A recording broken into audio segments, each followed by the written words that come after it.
each and every day for all of you.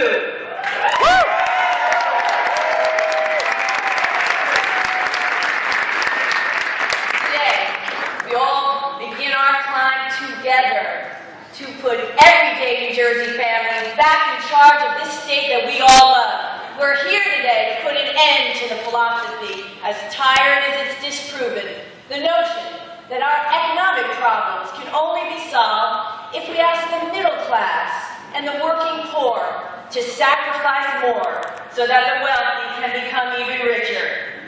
After more than 3 years of this governor's failed economic policies, millions of New Jersey families are suffering, struggling under an unemployment rate that hovers near 10%, higher than it was even a year ago, and 2 points higher than the national.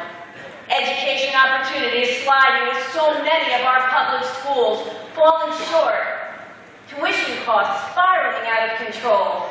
And while the governor continues to pray at the altar of his Republican Party's bedrock principle of tax cuts for millionaires, everyday homeowners in our state have seen their property taxes soar.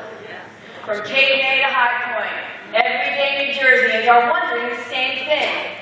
For all of this governor's YouTube moments and choreographed town halls, for all his national press appearances and magazine covers, what has he actually done to help my family lift itself up from the economic wreck?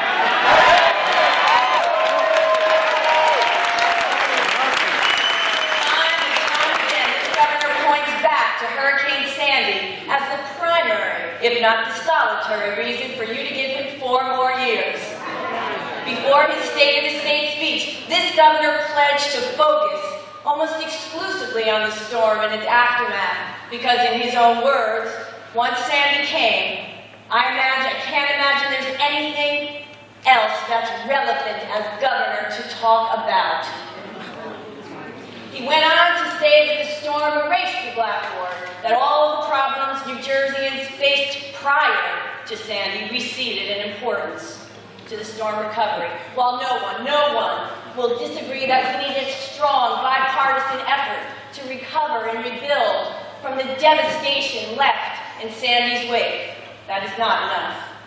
A governor in this state not only has the responsibility to help families and businesses whose lives were turned upside down by the storm, but also those whose lives were in turmoil before the wind ever gusted.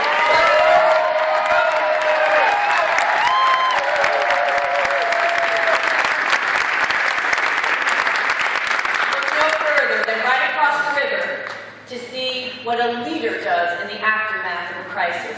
Governors Cuomo and Governor Christie both dealt with the impact of Sandy, but Governor Cuomo has been ready, willing, and able to confront other issues important to the people of New York State.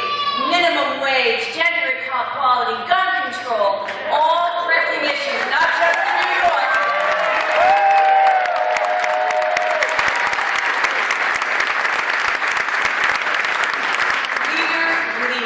And real leadership means hearing the voices of the other New Jersey.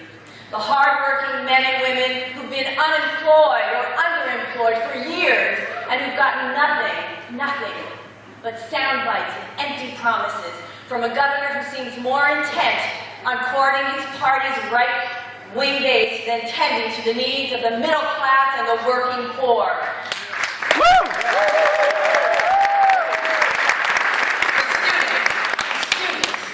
Face overcrowded classrooms, sky-high college costs, but are told that the teaching and learning in the classrooms are not as important as the political advantage that demonizing their teachers can provide.